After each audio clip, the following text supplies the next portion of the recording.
Hello movie freak. आज मैं explain करने वाली हूँ हाल ही में आई मूवी वर्स्ट लेवल 2 को, जो कि एक गुजराती लैंग्वेज साइकोलॉजिकल फिल्म है। इसे लिखा और डायरेक्ट किया है कृष्णदेव याग्निक ने। यह मूवी एक सीक्वल है 2023 में आई मूवी वश का। मूवी के स्टार्टिंग वर्ष मूवी के खत्म होने के 12 साल के बाद शुरू होती है। वर्ष लेवल 2 को समझने से पहले मैं एक ब्रीफ देना चाहूंगी वर्ष मूवी का, जिससे आप वर्ष और वर्ष लेवल 2 में एक कनेक्शन को जान सकें। वर्ष मूवी में आर्या नाम की एक लड़की होती है जो एक कॉलेज स्टूडेंट होती है। इसकी एक छोटी सी फैमिली होती है, आर्या, उसके माँ बाप और एक छोटा सा भाई। आर्या के फादर अथर्व एक पायलट होते हैं, उसकी माँ वीणा जो एक होम मेकर होती है। आर्या का छोटा भाई अंश एक स्कूल में पढ़ता है। आर्या का प्लान बनता है अपने फ्रेंड के साथ लद्दाख ट्रिप पर जाने का। लेकिन उस ट्रिप पर जाने से पहले आर्या के फादर पूरी फैमिली को एक फैमिली ट्रिप पर ले जाना चाहते हैं। वो रास्ते में एक होटल पर खाना खाने रुकते हैं, तभी उनकी मुलाकात प्रताप नाम के एक आदमी से होती है। प्रताप वशीकरण जानता था। वो टीनेज गर्ल्स को अपने वश में करके उन पर ब्लैक मैजिक करता था। प्रताप ने आर्या पर भी वशीकरण किया था, जिससे आर्या प्रताप के वश में आ जाती है। प्रताप आर्या की फैमिली का पीछा करके उनके फार्म हाउस पर जाता है। वहां जाकर वो इस फैमिली को अपनी सारी बातें मनवाता है। वो आर्या के जरिए उसके पूरे परिवार को बहुत परेशान करता है। वो आर्या के जरिए ही उसके छोटे भाई को नीचे छत से गिरवा देता है। गिरने की वजह से अंश को काफी गहरी चोट लगती है। उसके सर से खून निकलने लगता है। वो उन्हें काफी परेशान करता है, जिससे वो खुद की मर्जी से अपनी बेटी उसे सौंपते। लेकिन जब प्रताप आर्या को अपने साथ ले जाता है, तब आर्या के फादर अथर्व उसका पीछा करते हैं। वहां अथर्व को अपनी बेटी के साथ उसकी हम उम्र की लड़कियां भी दिखती हैं। अथर्व यह सब रोक देता है और प्रताप की जुबान भी काट देता है, ताकि वो किसी भी लड़की को कमांड ना दे सके। अथर्व प्रताप को तो रोक देता है, पर आगे की कहानी में हमें यह पता चलता है कि आर्या उस हादसे के कई समय बीत जाने के बाद भी प्रताप के वशीकरण में ही होती है। और साथ ही साथ यह पता चलता है कि आर्या की माँ और उसका छोटा भाई दोनों ही कार एक्सीडेंट के अंदर मारे जा चुके थे। जिस रात को आर्या ने अंश को छत से धक्का देकर नीचे गिराया होता है, उसी रात को जब आर्या की माँ वीणा अंश को लेकर हॉस्पिटल जा रही होती हैं, तभी उनकी कार का एक्सीडेंट हो जाता है, जिससे उनकी मौके पर ही मौत हो जाती है। इन सब चीजों के लिए अथर्व प्रताप को माफ नहीं करता। आगे अथर्व प्रताप को जंगल में बांध कर रखता है। उसे रोज खाने में चाय पत्ती और मरे हुए चूहे खिलाता है। वह रोज प्रताप को टॉर्चर करता है, अपने परिवार को बर्बाद करने की सजा देता है। यह था ब्रीफ एक्सप्लेनेशन वश मूवी का। अब कहानी 12 साल का लीप लेती है। अब यहाँ से स्टोरी वर्स लेवल 2 स्टार्ट होती है। इस मूवी की स्टार्टिंग होती है जो जे एंड हाई सेकेंडरी स्कूल से, और स्टार्टिंग में हम इसी स्कूल की कुछ लड़कियों को देखते हैं जो कि स्कूल के अंदर एंटर करती हैं। फिर यहाँ सीन शिफ्ट होता है, हमें स्कूल का लंच टाइम दिखाया जाता है। स्कूल की सारी लड़कियां सीधा कैंटीन जाती हैं और कैंटीन में बैठकर अपना लंच कर रही होती हैं। इस टाइम पर पूरी कैंटीन गर्ल्स से भरी पड़ी थी। कैंटीन के अंदर टोटल 400 से 500 लड़कियां होती हैं। इनमें से एक लड़की ऐसी होती है जिसके लंच करने से पहले उसके ड्रेस पे पानी गिर जाता है। वो अपने कपड़े साफ करने वॉशरूम जाती है। यहाँ ध्यान देने वाली बात यह है कि वो लड़की अपना लंच नहीं खा पाती है। बाकी की लड़कियां जो अपना लंच कर रही होती हैं, कुछ देर बाद सारी लड़कियां बिल्कुल शांत बैठ जाती हैं। लेकिन इसके बाद ही सारी लड़कियां अचानक से कांपने लगती हैं और कांपते हुए उन सबकी सांसें बहुत तेज हो जाती हैं। अब जैसा कि मूवी का थीम है, हमें यह समझ आ जाता है कि उन सबके लंच में कुछ ऐसा मिलाया गया था जिससे इन लड़कियों पर वशीकरण किया गया था। अब वो सारी लड़कियां किसी और के वश में थीं। लेकिन फिर इसके बाद ही उस कैंटीन में एक आदमी आता है और उसी ने उन सब लड़कियों पर वशीकरण किया था। अगले पल वह आदमी उन लड़कियों में से 10 लड़कियों को चुनता है और उन सबको स्कूल की छत पर जाने का कमांड देता है। अब उस कमांड को सुनकर जो 10 लड़कियां छत पर चली जाती हैं, वो छत पर आने के बाद उनमें से एक लड़की छत की बाउंड्री पर खड़ी हो जाती है और वो लड़की वहां से नीचे कूद जाती है। यह देखकर स्कूल के सारे स्टाफ, प्रिंसिपल और बाकी के सारे टीचर स्कूल के ग्राउंड में आ जाते हैं। वहां का नजारा देख सब के सब दंग रह जाते हैं। छत की बाउंड्री पर बाकी की 9 लड़कियों को देखकर बाकी सारा स्टाफ भागकर छत पर जाता है और वो सभी मिलकर उन 9 लड़कियों को छत की बाउंड्री से नीचे उतरने को बोलते हैं।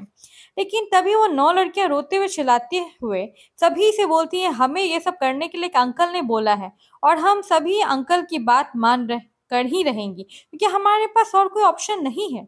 अगर आप में से कोई भी हमें बचाने हमारे करीब आता है तो हम फिर से वही करेंगे जो कि उस पहली लड़की ने किया था।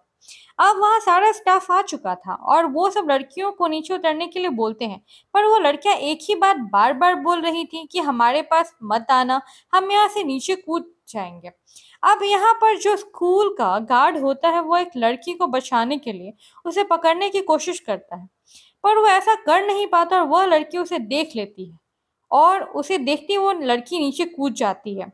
उसके बाद ही बारी बारी करके सारी 8 लड़कियां नीचे कूद जाती हैं और इनके साथ ही उन सभी 10 लड़कियों की मौत हो जाती है।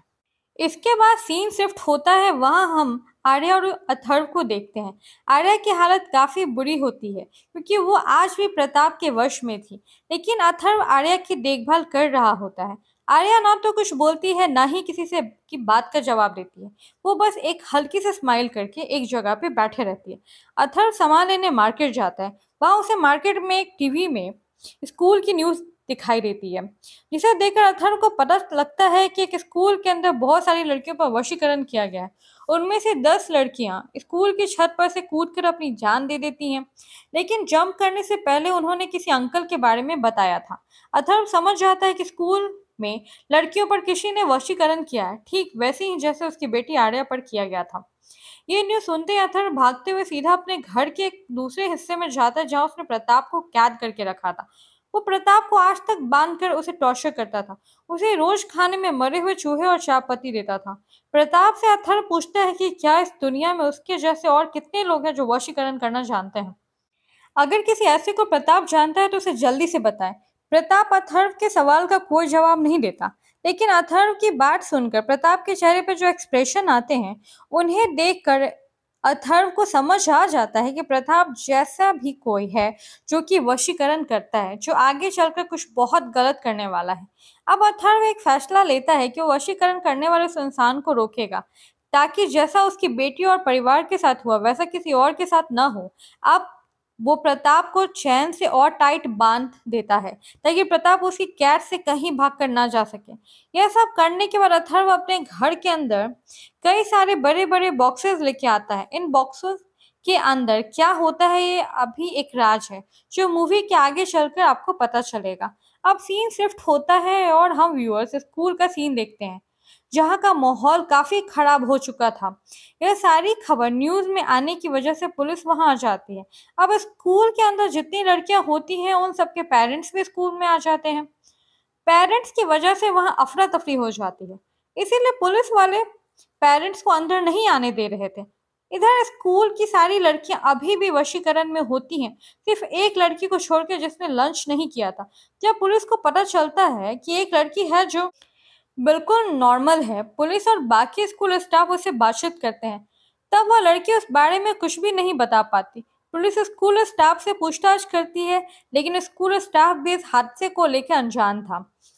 सब इस हादसे को लेकर हैरान परेशान थे कि बच्चियों की ऐसी हालत हुई तो हुई कैसे। इसके बाद कुछ पुलिस वाले स्कूल के स्टाफ के साथ कैंटीन तक आते हैं। वहीं पर जो लड़कियां वशीकरण में होती हैं उन सब में से एक लड़की एक पुलिस वाले के पास आती है और उससे बोलती है, अंकल ने हमें कहा है कि हम आपको एक मैसेज दें और वो मैसेज यह है कि आप प्रताप को ढूंढो। अब जाकर बात साफ होती है कि वो आदमी उन लड़कियों के जरिए प्रताप को ढूंढना चाहता है। अगर प्रताप को नहीं ढूंढा तो पूरे शहर की हालत खराब करके रख देगा। अब जाहिर सी बात है वो आदमी सिर्फ प्रताप को जानता ही नहीं है बल्कि वो उसका करीबी भी है। हो ना हो वो किसी खास मकसद से प्रताप को ढूंढ रहा था।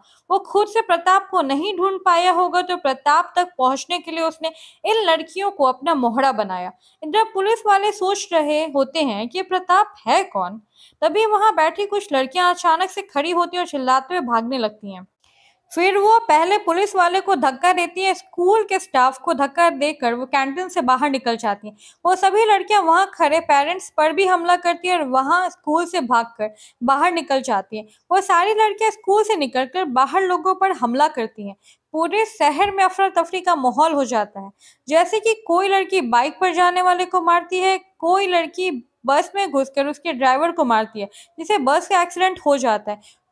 कोई कोई लड़की कार वाले को रोक कर उन्हें मारने लगती है। इस तरह से वशीकरण की गई लड़कियां शहर में कई लोगों की जान ले लेती हैं।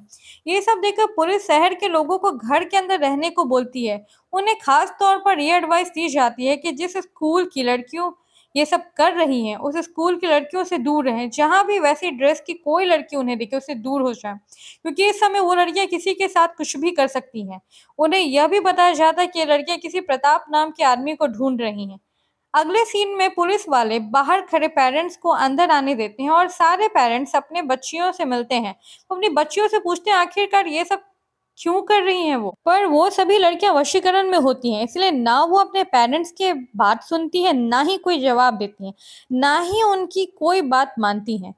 उनसे एक लड़की पुलिस वाले से बोलती है कि अब उनके पास सिर्फ 5 मिनट है। अगर 5 मिनट के अंदर प्रताप को नहीं ढूंढा गया तो फिर कुछ बहुत गलत होने वाला है। उसकी इस बात को सुनकर पुलिस वाले स्कूल का स्टाफ काफी ज्यादा डर जाता है। लेकिन अगले ही पल उस स्कूल की कैंटीन में अथर्व आता है। अथर्व जैसे ही वहां आता है वह पुलिस और स्कूल स्टाफ से बोलता है कि जिस प्रताप को वो बच्चियां बात कर रही हैं वो प्रताप नाम का आदमी उसके पास है। पर यह सुनकर पुलिस और ज्यादा कंफ्यूज हो जाती है और अथर्व से पूछते हैं कि ये प्रताप है कौन, और सबसे बड़ी बात ये सब चल क्या रहा है। अगर प्रताप कुछ जानता है तो वो उनसे सब बता दे। पुलिस की बात सुनकर अथर्व बोलता है कि यहाँ बैठी इन सारी बच्चियों पर वशीकरण हुआ है। कोई ऐसा है जिसने सभी लड़कियों को अपने वश में किया है, इसीलिए वो सभी लड़कियां इस समय वही काम कर रही हैं जो उस आदमी उनसे करवाना चाह रहा है। हम यहाँ कुछ भी कर लें ये बच्चियां हमारी बात नहीं मानेंगी। सब लड़कियां उसी की बात मानेंगी जिसे वशीकरण में ये सब है। अथर्व आगे बोलता है जिस भी आदमी ने इन सब पर वशीकरण किया है वो हो ना हो यही आसपास ही होगा। वही है जो बच्चियों को कमांड दे रहा, और कमांड देने के बाद उस आदमी का उसके पास होना बहुत जरूरी है। अब अथर्व के ऐसा बोलने के बाद ही हम देखते हैं कि उस कैंटीन के कोने में एक आदमी चुपचाप बैठा होता है और अथर्व की इन बातों को सुनने के बाद ही वो सीधा अथर्व के पास आता है। और जाहिर सी बात है यह वही आदमी होता है जिसने इन लड़कियों पर वशीकरण किया है। इस आदमी का नाम राजनाथ था और राजनाथ नाम का आदमी प्रताप का करीबी था, जो कि खुद भी प्रताप जैसा वशीकरण कर सकता है। प्रताप को जैसे ही पता चलता है कि कोई उसे ढूंढ रहा है उसका एक्सप्रेशन काफी मिस्टीरियस था, इसीलिए अथर्व जो है वो उस स्कूल में आता है। खैर, पुलिस को जैसे ही पता चलता है किसी आदमी ने वशीकरण किया है सभी लड़कियों पर, तब पुलिस भी अलर्ट हो जाती है। यह देखकर राजनाथ सभी पुलिस वालों से बोलता है कि अगर यहाँ पर कोई भी उस पर हमला करने की कोशिश करता है तो उसके वशीकरण में आई सभी लड़कियां उन्हें जान से मार देंगी और उसके बाद ये लड़कियां खुद को भी जला के मार देंगी। तो मेरे खिलाफ कुछ भी करने से पहले 100 बार सोच लेना। आगे राजनाथ यह सोचता है कि उसे पुलिस को एक डेमो देना चाहिए, ताकि पुलिस और बाकी स्कूल स्टाफ को यह पता लग जाए उसके बोलने का मतलब क्या है। फिर वो वशीकरण वाली एक लड़की को अपने पास बुलाता है और उस लड़की से खुद उसका ही हाथ कटवा देता है, जिससे उस लड़की के हाथ में बहुत सारा खून बहने लगता है। ये देख बाकी सभी उस लड़की को ऐसा करने से रोकने लगते हैं, लेकिन जितना वो लोग उस लड़की को रोकने की कोशिश करते हैं वो लड़की उतनी बार अपने आप को और ज्यादा नुकसान पहुंचाती है। और इसलिए इन सब पर राजनाथ उन लोगों से बोलता है अगर तुम सबने मिलकर इसे रोकने की जरा भी कोशिश की तो उस काम को और ज्यादा करेगी, जैसा कि तुम सब देख ही रहे हो। हालांकि उनमें से एक पुलिस ऑफिसर चुपके से अपनी गन निकालने की कोशिश करता है जिससे वो राजनाथ को शूट कर सके, लेकिन उसे ऐसा करते देख उन लड़कियों में से एक लड़की देख लेती है। तभी वो लड़की उस पुलिस वाले पर हमला करते उसे पीट पीट कर बहुत ज्यादा जख्मी कर देती है। इसके बाद राजनाथ पुलिस वाले की गन लेता है और उसे एक ऐसी लड़की के हाथ में देता है जिस लड़की ने स्कूल में पहले शूटिंग की प्रैक्टिस की होती है। इसीलिए राजनाथ को यह पता होता है कि वो लड़की शूटिंग कर सकती है, इसीलिए वो उसके हाथ में गन दे देता है ताकि जब भी राजनाथ को जरूरत पड़े तो वो लड़की उस लड़की के जरिए उस इंसान को मरवा सके जो कि उसके खिलाफ जाना चाह रहा है। इसके बाद राजनाथ अथर्व से बोलता है कि उसे उससे अकेले में बात करनी है और वो बाकी सबको वहां से जाने को बोलता है। पर जो पेरेंट्स होते हैं ना, वो राजनाथ के बोलने पर भी नहीं जाते हैं। यह देख राजनाथ उस गन वाली लड़की से कहता है कि वो उन सब पर शूट कर दे। इतना सुनना था कि वो लड़की उन गन से शूट करना स्टार्ट कर देती है और सामने खड़े कई सारे पेरेंट्स की जान ले लेती है और उन मरने वाले पेरेंट्स में उसके खुद के पेरेंट्स भी होते हैं। यह देखकर बाकी के सारे पेरेंट्स वहां से जल्दी से भागकर बाहर चले जाते हैं। अब उन लोगों के बाहर निकलते ही राजनाथ और अथर्व आपस में बातचीत करना स्टार्ट करते हैं। राजनाथ अथर्व से पूछता है कि आखिरकार प्रताप कहाँ पर है। तब राजनाथ के सवाल को सुनकर अथर्व बोलता है कि प्रताप उसके पास है और वह 12 सालों से उसी के पास है। 12 साल से उसने प्रताप को अपनी कैद में कर रखा है। इसके साथ ही अथर्व राजनाथ से बोलता है कि उसकी एक बेटी है जिसका नाम आर्या है और उसकी बेटी आर्या पर भी पिछले 12 सालों से वशीकरण हुआ है और उस पर वशीकरण करने वाला कोई और नहीं बल्कि प्रताप है।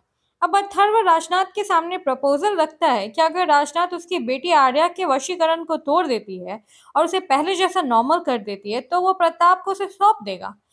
अथर्व की इस बात को सुनकर राजनाथ को पहले तो बहुत गुस्सा आता है क्योंकि राजनाथ खुद को बहुत सुप्रीम समझता है और अब क्योंकि अथर्व उसे एक ऑप्शन दे रहा था और इस ऑप्शन को सुनकर वो बहुत ज्यादा गुस्सा हो जाता है। पर उसके पास अथर्व की बात न मानने के अलावा कोई चारा भी नहीं था। राजनाथ अथर्व की बात मान लेता है। फिर वो अथर्व को प्रताप के बारे में बताना स्टार्ट करता है। प्रताप राजनाथ का गुरु होता है। राजनाथ ने वशीकरण की विद्या को प्रताप से ही सीखा है, इसीलिए वो प्रताप को अपने बड़े भाई जैसा मानता है। यहाँ पर राजनाथ के मन में काफी बड़ा सवाल होता है और यह है कि प्रताप जैसा आदमी जो कि वशीकरण के मामले में उसका भी गुरु है, उसे अथर्व जैसे मामूली आदमी ने कैसे हरा दिया।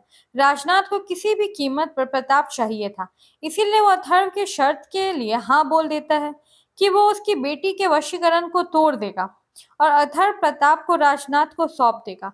अब राजनाथ को अथर्व के घर जाना था क्योंकि अथर्व ने प्रताप को वहीं पर कैद रखा था। अब राजनाथ स्कूल के प्रिंसिपल से बोलता है कि वह जल्दी से जल्दी स्कूल की बसेस को अरेंज करे क्योंकि वो सभी लड़कियों को बसेस से अपने साथ ले जाएगा और कोई गलती से भी उसका पीछा ना करे क्योंकि अगर कोई भी उस ट्रैक करते हुए उसके पीछे आया तो फिर अंजाम बहुत बुरा होगा। और फिर राजनाथ सारी बच्चियों को स्कूल की बसेस में बैठाकर खुद भी अथर्व के साथ बस में आ जाता है और वो सब अथर्व के घर की ओर निकल जाते हैं। रास्ते में अथर्व और राजनाथ के बीच कई सारी बातें होती हैं। इनकी बातचीत से हमें काफी सारी चीजें पता चलती हैं। सबसे पहले तो यह हम पता चलता है कि अथर्व ने प्रताप को 12 सालों से कैद करके रखा है, पर राजनाथ ने उसे उन 12 सालों में ढूंढने की कोशिश क्यों नहीं की। अब आखिर 12 साल के बाद वो क्यों उसे ढूंढने आया है। हमें यह पता चलता है कि राजनाथ की प्रताप से कई बार फोन पर बातचीत होती थी, लेकिन फिर अचानक से प्रताप ने राजनाथ का फोन उठाना बंद कर दिया। तब राजनाथ ने प्रताप से मिलने की कोशिश की। राजनाथ यह जानता था कि प्रताप के अड्डे पर उसके वशीकरण की बहुत सारी लड़कियां होंगी जो अचानक से उसे देखकर उस पर हमला कर सकती हैं, पर फिर भी राजनाथ वहां पर गया पर उसे वहां कोई मिला नहीं। तब राजनाथ को लगा कि प्रताप किसी सिद्धि को पाने गया है। इससे पहले भी प्रताप अकेले में तप कर चुका है और उसे कई सिद्धियों प्राप्त कर चुका है। राजनाथ ये भी जिक्र करता है कि प्रताप ने एक बार ऐसा तप करने के लिए जिसमें उसे 2.5 साल तक किया था और उन 2.5 साल करने के बाद उसे एक बहुत ही बड़ी सिद्धि हासिल की थी। इसीलिए राजनाथ को लगा कि प्रताप इस बार भी किसी सिद्धि को हासिल करने गया है। लेकिन जब कई साल बीत जाने के बाद भी प्रताप वापस नहीं आया तब राजनाथ को लगा हो न हो कुछ तो गड़बड़ है। आज से लगभग 2 साल पहले उसने प्रताप को खुद से ढूंढना शुरू किया, लेकिन काफी ढूंढने पर भी प्रताप उसे नहीं मिला। तब उसने अपने वशीकरण की शक्तियों से इस्तेमाल करके प्रताप को ढूंढ यह फैसला राजनाथ ने किया। राजनाथ ये जानता था कि उसकी इन विद्याओं को पब्लिकली इस्तेमाल करने की मनाही है, लेकिन राजनाथ को प्रताप किसी भी हाल में ढूंढना था, इसलिए मजबूरी में आकर इस विद्या का सबके सामने इस्तेमाल किया। फिर इन सारी घटनाओं को अंजाम दिया और लड़कियों पर वशीकरण किया। इस बात का भी खुलासा होता है कि आखिरकार राजनाथ को प्रताप से चाहिए क्या, क्यों वो उसे ऐसे ढूंढता फिर रहा है। ऐसी कौन सी वजह है जिस वजह से राजनाथ प्रताप से मिलने के लिए इतना ज्यादा बेसब्र हो रहा है। जैसे कि होता है कि एक गुरु अपनी सारी विद्या अपने चेले को नहीं सिखाता, कुछ विद्या वो अपने पास ही रखते हैं। और ऐसे ही प्रताप ने राजनाथ के साथ किया। उसने सब विद्या ना सिखाकर अभी कई सारी विद्या बाकी थी जो कि वो प्रताप से सीखना चाहता है। वो सारी विद्या खुद से सीखने में उसे सालों लग जाएंगे, लेकिन अपने गुरु प्रताप से वो काफी जल्दी सीख सकता है। अब इस बात का भी खुलासा होता है कि आखिरकार वो लोग लड़कियों पर ही वशीकरण क्यों करते हैं, जबकि इनकी वशीकरण की विद्या तो हर इंसान पर काम कर सकती है। तो ऐसे में फिर लड़कियां मर्द पर क्यों नहीं, सिर्फ लड़कियों पर ही क्यों? वो इसलिए क्योंकि राजनाथ और प्रताप दोनों ही मर्दों को श्रेष्ठ मानते हैं। वही रही बात लड़कियों की, तो वो लोग उन्हें बहुत डाउन और कमजोर समझते हैं, इसीलिए वो लोग उन पर वशीकरण करते हैं। अब जिस रास्ते से बस गुजर रही होती है, उस रास्ते पर राजनाथ एक लड़की को देखता है। वो लड़की उसी स्कूल में होती है जिस पर उसने वशीकरण किया था, और हमें पता चलता है कि वो लड़की उन्हीं सारी लड़कियों का हिस्सा थी जिन्हें राजनाथ ने स्कूल से बाहर जाकर सभी लोगों पर हमला करने के लिए बोला था। अब राजनाथ जैसे ही उसे देखते हैं, वो बस रुकवा देता है और उसे अंदर आने को बोलता है। पर तभी होता यह है कि लड़की उसकी बात तो सुनती है, पर उसकी बात नहीं मानती और वहां से भाग जाती है। पर ये बहुत अजीब लगता है, क्योंकि वो लड़की तो राजनाथ के वशीकरण में थी, और जिस पर वशीकरण होता है वो अपने ऊपर वशीकरण करने वाले की सारी बातें मानता है। पर इन सब के पीछे काफी बड़ा रीजन होता है। पर वो रीजन क्या है, ये आप सभी को अभी पता लगेगा। अब इसके बाद कुछ टाइम बाद ही सब लोग अथर्व के घर पहुंचते हैं। वहां राजनाथ काफी सारी लड़कियों को उस घर को घेरने के लिए कहता है, ताकि उन सब की सब लड़कियां घर को घेर कर उसे एक प्रोटेक्शन दे सके। फिर वो बाकी बची हुई लड़कियों को लेकर सीधा अथर्व के साथ उसके घर के अंदर आता है। घर के अंदर आकर वो आर्या को देखता है, जो कि बीते 12 सालों से प्रताप के वशीकरण में थी, और वो एक ही जगह बैठकर सिर्फ स्माइल कर रही थी। आर्या को देखकर राजनाथ बोलता है, कितने लंबे समय तक वशीकरण में रहना पॉसिबल नहीं है। राजनाथ आर्या को देखकर यह भी समझ जाता है कि आर्या पर होने वाला वशीकरण कोई आम वशीकरण नहीं है। फिर अथर्व राजनाथ को अपने घर के एक दूसरे कमरे में लाता है, जहां पर उसने अथर्व को बांध कर रखा था। राजनाथ प्रताप की हालत देखकर बहुत गुस्सा हो जाता है, क्योंकि प्रताप को बहुत गंदे कमरे में रखा गया था। उसे जंजीरों से बांधा गया था और अथर्व ने प्रताप के मुंह को भी बांधा हुआ था। राजनाथ अथर्व पर काफी गुस्सा करता है, पर उसे पता था अथर्व उसे प्रताप को यहाँ से तभी ले जाने देगा जब वो आर्या का वशीकरण तोड़ेगा। अब राजनाथ अथर्व से बोलता है कि जब भी कोई किसी पर वशीकरण करता है तो पास रहकर ही उसका वशीकरण स्ट्रांग रहता है। इसीलिए वशीकरण करने वाला जिस पर वशीकरण हुआ है वो दोनों एक दूसरे से दूर हो जाएं, तो उनके दूर होते ही वशीकरण कुछ ही घंटों में टूट जाएगा। एक बार दूर होने के बाद ही यह वशीकरण 3 से 4 घंटों में ही टूटना स्टार्ट हो जाता है। यहाँ से अब हमें यह बात साफ हो जाती है कि क्यों वो रास्ते में मिली लड़की का वशीकरण टूटा था, क्योंकि वो काफी समय से राजनाथ से दूर थी, जिसे राजनाथ का किया हुआ वशीकरण टूट गया था। अब यहाँ पर रही बात आर्या की, तो उसको लेकर हमें यह पता लगता है कि प्रताप का किया गया वशीकरण राजनाथ के वशीकरण से बहुत स्ट्रांग होता है, लेकिन तब भी किसी भी हालत में प्रताप का वशीकरण भी 12 साल तक नहीं टिक सकता था। इसीलिए आर्या के वशीकरण को भी कुछ घंटों में ही टूट जाना चाहिए था। राजनाथ अथर्व से बोलता है कि अगर प्रताप का किया गया वशीकरण इतना लंबा टिका है, तो मतलब सिर्फ एक ही हो सकता है, और वो ऋण यानी कि उधार है। राजनाथ अथर्व से बोलता है कि तुम्हारे ऊपर प्रताप का कोई ना कोई तो ऋण है, और उसी उधार की वजह से यानी कि उस ऋण की वजह से तुम्हारी बेटी की ये हालत अभी तक है। तुम्हें प्रताप को वो उधार चुकाना होगा। जैसे तुम वो ऋण उतार दोगे, वैसे ही तुम्हारी बेटी आर्या भी ठीक हो जाएगी। अब यह बात सुनकर अथर्व थोड़ा सा कंफ्यूज हो जाता है, क्योंकि उसके हिसाब से तो उस पर प्रताप का कोई उधार नहीं था। लेकिन थोड़ी देर सोचने के बाद ही अथर्व को यह याद आता है कि जब वह प्रताप से होटल में मिला था तब उसके पास खुले पैसे नहीं थे। इसलिए उस टाइम पर प्रताप ने अथर्व को चाय के लिए 10 रुपए दिए थे। तो वही 10 रुपए प्रताप का अथर्व पर ऋण था, जिसकी वजह से आर्या 12 सालों से प्रताप के वश में थी, सिर्फ एक 10 रुपए के चलते। खैर, अब इस ऋण को चुकाने की शर्त होती है, और वो शर्त यह होती है कि आप पर जितना ऋण है आपको उतना ही चुकाना है, न उससे कम न ही उससे ज्यादा। अब इसीलिए अथर्व को प्रताप को 10 रुपए चुकाने थे। अब ऐसा करने के लिए अथर्व सबसे पहले अपने घर में 10 रुपए ढूंढता, और जैसे उसे वो 10 रुपए मिलते हैं वैसे ही उसे लेकर प्रताप के हाथों में दे देता है। और फिर ऐसा करने के साथ ही अथर्व के ऊपर से ऋण टूट जाता है, हट जाता है। इसके साथ ही प्रताप का आर्या पर किया वशीकरण भी टूट जाता है। लेकिन यहाँ पर आर्या की हालत में कोई सुधार नहीं दिखते हैं।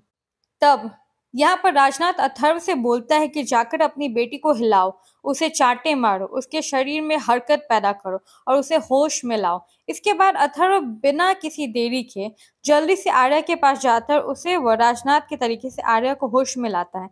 होश में आने के बाद ही आर्या रोना शुरू कर देती है, और साथ ही साथ वो अपनी हालत देखकर ज्यादा कंफ्यूज भी होती है। जाहिर सी बात है, वो इन 12 सालों में खुद को इस हालत में देखती आ रही थी, लेकिन वशीकरण की वजह से वो कुछ नहीं कर पा रही थी। वो चाहकर भी चल नहीं पाती थी, बोल नहीं पाती थी, चाहकर रो भी नहीं पाती थी। इसीलिए होश में आने के बाद आर्या फूट फूट कर रोती है और जल्दी से अपने पिता के गले लग जाती है, जिसके बाद अथर्व भी खुशी के मारे रोने लगता है। अब जैसे ही आर्या प्रताप को देखती है, वैसे वो गुस्से में पागल हो जाती है और उस पर चिल्लाने लगती है, क्योंकि आज जो भी उसकी हालत है इन सबका जिम्मेदार प्रताप होता है। यह सब देखकर अथर्व आर्या को संभालता है और उसे बाहर ले जाता है। इसके बाद राजनाथ अथर्व से बोलता है कि अब तुम्हारी बेटी वशीकरण से बाहर आ चुकी है, अब तुम भी अपने कहे मुताबिक प्रताप को अपनी कैद से आजाद कर दो। यह सुनकर राजनाथ के हाथों में जंजीर की चाबी दे देता है अथर्व, जो चाबी लेकर राजनाथ जल्दी से लड़की के जरिए प्रताप की जंजीरें खुलवाता है और उसके मुंह पर जो लॉक होता है उसे भी हटा देता है। लेकिन इसके बाद जाकर राजनाथ को यह पता लगता है कि प्रताप की जीभ कटी हुई है, इसीलिए वो कुछ बोल ही नहीं सकता है, क्योंकि पहली वाली मूवी के अंदर अथर्व प्रताप की जीभ काट देता है। प्रताप की यह हालत देखकर राजनाथ को बहुत गुस्सा आता है, क्योंकि प्रताप अब उसके किसी काम का नहीं था। उसकी वो वशीकरण की विद्या मुंह जुबानी ही चलती थी, और प्रताप राजनाथ को जो भी विद्या सिखाता वो भी मुंह से ही सिखाता था। पर अब प्रताप तो कुछ बोल ही नहीं सकता है, इसीलिए वो अब राजनाथ के किसी काम का नहीं है। अब यह देखकर राजनाथ यह समझ जाता है कि अथर्व ने उसे धोखा दिया है। उसने उससे यह बात छुपाई कि उसने प्रताप की जीभ काट ली है, और उसने उसका इस्तेमाल करके अपनी बेटी आर्या को वशीकरण से आजाद करवा दिया है। ये सब जानकर वो बहुत गुस्सा होता है और अथर्व और आर्या दोनों पर अटैक कर देता है। इसके बाद वो कहता है कि अपनी जिस बेटी के लिए उसने इतना कुछ किया, वो उसकी उसी बेटी को अपने साथ लेके जाएगा। वो अथर्व को आर्या से दूर करके उसे जिंदगी भर तरपाएगा। अथर्व से ये बात बोलकर वो उस पर हमला कर रहा होता है और उसे पीट रहा होता है। लेकिन अथर्व पिटने के दौरान भी राजनाथ से यही बोलता है कि तुमने मेरी बेटी को वशीकरण से ठीक किया है, और इसलिए मैं तुम्हें एक मौका दे रहा हूँ। तुम चाहो तो यहाँ से जा सकते हो, लेकिन मेरी एक बात याद रखना, अगर तुमने मेरी बेटी के साथ कुछ भी किया ना, उसे अपने साथ ले जाने की कोशिश भी की, तो मैं तुम्हें भी वही हाल करूंगा, तुम्हारा भी वही हाल होगा जो मैंने तुम्हारे गुरु प्रताप का किया था। पर राजनाथ प्रताप की कोई भी बात नहीं मानता। वो सोचता है कि वो उन सभी लड़कियों की मदद से अथर्व को जान से मरवा देगा, फिर वो आर्या को अपने साथ ले जाएगा। लेकिन राजनाथ ऐसा कुछ भी नहीं करता। उससे पहले अथर्व ने अपने हाथ में एक स्मार्ट वॉच पहनी होती है, और इसलिए वो जल्दी से उसके अंदर एक बटन दबाता है, और उसके बटन दबाते ही हम व्यूअर्स देखते हैं कि उस पूरे घर में बड़े बड़े स्पीकर से एक बहुत ही तेज साउंड निकलने लगती है। यह साउंड एक अल्ट्रा फ्रीक्वेंसी की साउंड होती है, जिस वजह से किसी भी लड़की का कुछ भी सुन पाना पॉसिबल नहीं होता, और सारी लड़कियां अपने कान को ढकने लगती हैं। यहाँ पर राजनाथ उन लड़कियों को जो भी कमांड देता है, वो कमांड वो लड़कियों तक सुन ही नहीं पाती हैं। अब हमें यहाँ पर यह भी पता लगता है कि मूवी के सीन में अथर्व ने जो बड़े बड़े बॉक्सेस निकाले थे, उन सारे बॉक्सेस में उसने ये बड़े बड़े स्पीकर्स ही रखे थे, और वो सारे स्पीकर्स इस्तेमाल करके अथर्व क्या करना चाहता था वो हमने यहाँ पर देख लिया है। अब अथर्व यह नोटिस करता है कि यह उसके लिए सबसे बढ़िया मौका है और इसीलिए वो जल्दी से खड़ा होता है और एक बोतल राजनाथ के सिर पर मारकर उसे बेहोश कर देता है। इसके आगे जब राजनाथ को होश आता है तब वो ये देखता है कि वो भी प्रताप की तरह बिल्कुल वैसी ही जंजीरों से बंधा हुआ है और इस टाइम वो अथर्व उसके सामने खड़ा होता है, जिसने कि बिल्कुल प्रताप की तरह राजनाथ की भी जेब काट दी होती है। इसके साथ ही अथर्व ने प्रताप की ही तरह राजनाथ को भी हरा दिया था। अब ये दोनों ही अथर्व के कब्जे में हैं। इसके बाद हम ये देखते हैं कि जो भी स्कूल की बच्चियां राजनाथ के वशीकरण में थीं, वो सबकी सब धीरे धीरे करके ठीक हो जाती हैं, क्योंकि राजनाथ के कहे अनुसार उन सबका वशीकरण कुछ ही घंटों में टूट जाता है। अब अगले दिन हम यह देखते हैं कि अथर्व से मिलने के लिए पुलिस ऑफिसर और स्कूल की प्रिंसिपल भी आती हैं। यहाँ पर अथर्व इन दोनों से बात करता है। वो इन दोनों को यानी कि प्रताप और राजनाथ को अपने पास ही रखना चाहता है, क्योंकि ये दोनों ही इंसान के रूप में राक्षस हैं। इसीलिए अगर उन्हें पुलिस पकड़ती है और इन्हें कोर्ट के सामने पेश किया जाता है तो फिर इन्हें ज़्यादा से ज़्यादा जेल में डाल दिया जाएगा, जिस वजह से कानून इन्हें सिर्फ जेल में डाल सकता है। सजा कभी नहीं मिलेगी जो इन्हें जैसे राक्षस को मिलनी चाहिए। पर यहाँ इधर इनके पास मैं हमेशा रहूंगा, हर दिन हर पल। यहाँ पर मैं ना इन्हें जीने दूंगा ना ही इन्हें मरने दूंगा, और इन दोनों ने जो भी किया है उसकी सजा इन्हें हर पल दूंगा। अथर्व की वह बात सुनकर पुलिस और प्रिंसिपल दोनों इस बात को मान जाते हैं और वह इन दोनों को अथर्व के हाथों में सौंपकर वहां से चले जाते हैं। इसके बाद सीन शिफ्ट होता है और हमें कई टाइम आगे का सीन दिखता है, जहां पर हम अब आर्या को देखते हैं जो कि काफी हद तक रिकवर हो चुकी थी, और इसीलिए आर्या को रिकवर देखकर अथर्व भी काफी खुश होता है। इसके साथ ही ये मूवी यहीं खत्म होती है। तो दोस्तों, ये मूवी एक्सप्लेनेशन आपको कैसे लगी मुझे कमेंट में ज़रूर बताएं, और हाँ, प्लीज़ चैनल को लाइक शेयर और सब्सक्राइब करना ना भूलें, और हाँ, याद से बेल आइकन दबाना भी ना भूलें। Thank you and toodles.